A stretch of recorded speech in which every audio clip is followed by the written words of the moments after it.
Hi there, it's Kayla. Welcome to Youth Sunday School. So, we're doing this series in youth group on Wednesday nights called Birds and Bees, Dating and Healthy Relationships, a 6-week series for youth.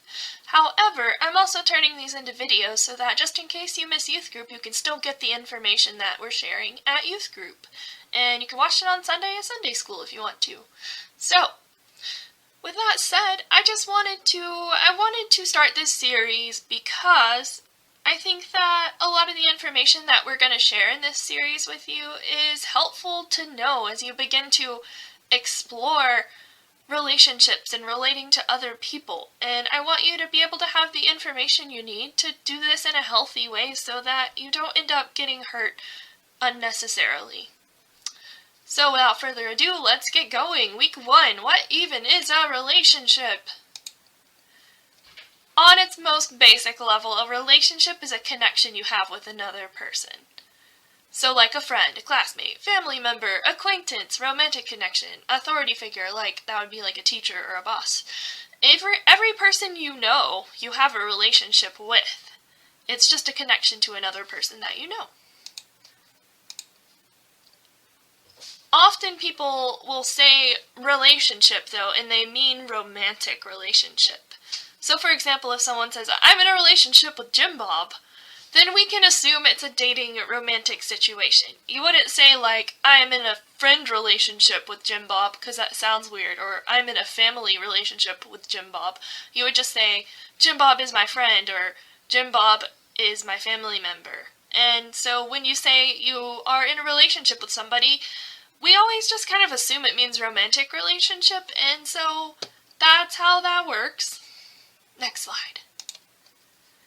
So then what even is a romantic relationship? Well, it's different for everyone who experiences it, which is kind of a non-answer, sorry. But every relationship is unique. But at the most basic, it's a connection between people who are romantically attracted to each other. Romantically attracted? What does that mean? We know that there are many different kinds of relationships. Well, there are different kinds of attraction too. There's platonic, romantic, physical, emotional, aesthetic. There's probably some other kinds out there too, but these are the basics. So, I think I'm attracted to another person. How am I supposed to tell what kind of attraction it is? Well, to be able to tell different kinds of attraction apart when you experience them, you have to learn to listen to both your mind and your body. So pay attention to what you are feeling emotionally, and pay attention to what you are feeling in your body about another person. Platonic attraction. For example, in your mind, you generally enjoy this person's company and you find them fun to spend time with. You like them as a person. Body, you don't feel much of anything about them. The occasional hug or snuggle is cool depending on what you're comfortable with. So platonic attraction is just a person, you are drawn to them in a way that just means you like being around them and you like them as a person. But there's nothing physical about it. Romantic attraction. Mind, you feel attached to this person and the idea of spending time with them feels more exciting to you than usual. So it's more exciting than if you were just going to hang out with a friend. If you're hanging out with somebody that you're romantically attracted to, then that means you're kind of more excited than usual in your body. You feel butterflies in the stomach, or nervous or anxious when you see them or think about them.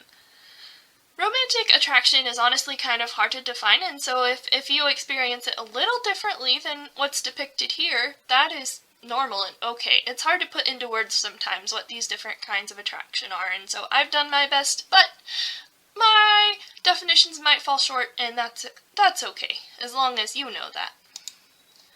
Physical attraction. Mind, you might feel nervous or embarrassed about how your body responds to this person, because your body feels things about their body. You might feel oddly warm or blush around them. You might get a jolty feeling if they look at you a certain way. And you want to touch them or just to be near them physically. That's what physical attraction is like. And it might be the most confusing kind of attraction, especially when you are growing up and maybe experiencing it for the first time. It can be really confusing. But it's okay, everyone goes through it, or almost everyone goes through it, and it's normal. Emotional attraction. You feel like you can tell this person anything. You feel supported by this person. You might be afraid of losing this person. And then in your body, like platonic attraction, your body doesn't feel much about it. The occasional hug or snuggle can be very comforting, though. This is a person you can cry on, and you know they won't make fun of you for it.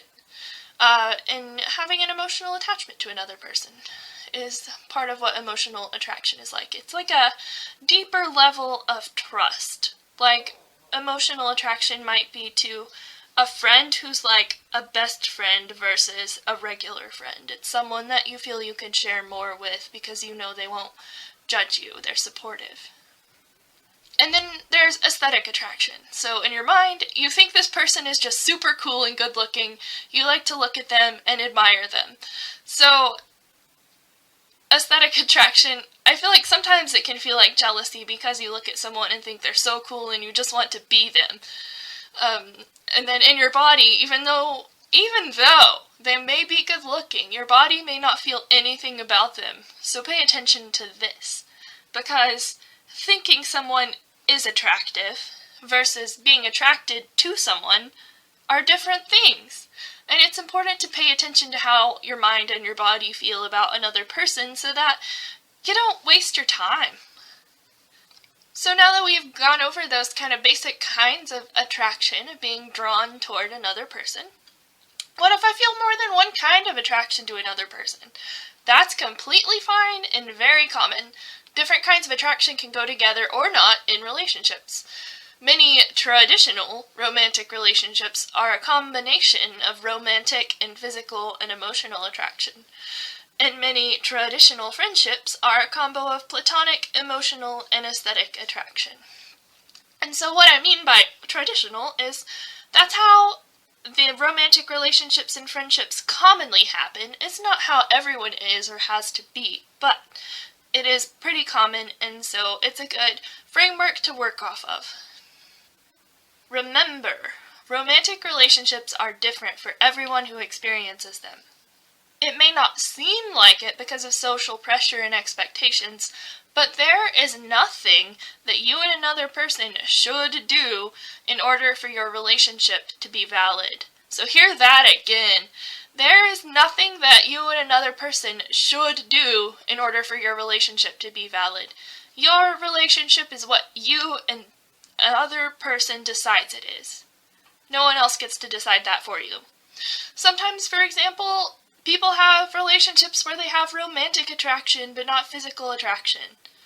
Not everyone experiences every kind of attraction, and that is okay and should be respected.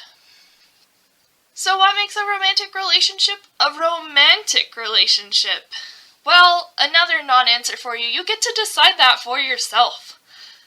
Typically, a romantic attraction is involved, which is why it ends up being called a romantic relationship. The most important thing is that the attraction and the feelings are mutual. So, mutual meaning people are in agreement with each other and feel the same things about each other. The most important thing is that the attraction and the feelings are mutual and that you are both in agreement about how you want to express your mutual attraction to each other. If someone's not attracted to you in the way you are to them, you have to respect that. If someone is not attracted to you in the way that you are to them, you have to respect that. Know that trying to make a romantic relationship happen anyway can result in frustration and hurt feelings. And then, now that we've kind of gone over that and what a romantic relationship kind of is on a most basic level, romantic relationships tend to follow a path. Not all of them do, of course, because every relationship is unique, but they all kind of tend to start with mutual interests. So like knowing you like a person and wondering if they like you back. And then you express the interest. Oh, hey, I like you. Hey, I like you too. Making a shared decision. Do you want to go out with me? Okay, I'll go out with you. Committing to the relationship. Okay, now we're going out. Let's go on a date. And then the relationship becomes part of your daily life. And so you get used to this person being part of your life, of seeing them every day, and hopefully being in a relationship with them like this helps make your life a little better and makes it more fun and interesting. And so after that, there is kind of a fork in the road. Either it leads to deeper commitment, like marriage, for example, and then you ideally are going to stay together the rest of your lives, or relationships more commonly tend to decay or fall apart and you end up breaking up. And the relationship just kind of reaches an expiration date because maybe the person that you're with is not the right person for you, and that is okay, and that happens, and as long as you respect them and love them, you can both move on and it'll be alright. There is that little transparent arrow, kind of, between deeper commitment and decay and breaking up, and that just means that unfortunately sometimes, even after making a deeper commitment, a relationship can fall apart. Ideally it doesn't, but it happens sometimes, which is why the arrow is gray instead of white, because it doesn't always happen. So yeah, if you've got any questions or comments or observations, feel free to share. I am in the loft on Monday through Thursday afternoons after school, and you can come and talk to me about it then, or join us at youth group, and then you can ask your questions in person as we go over this.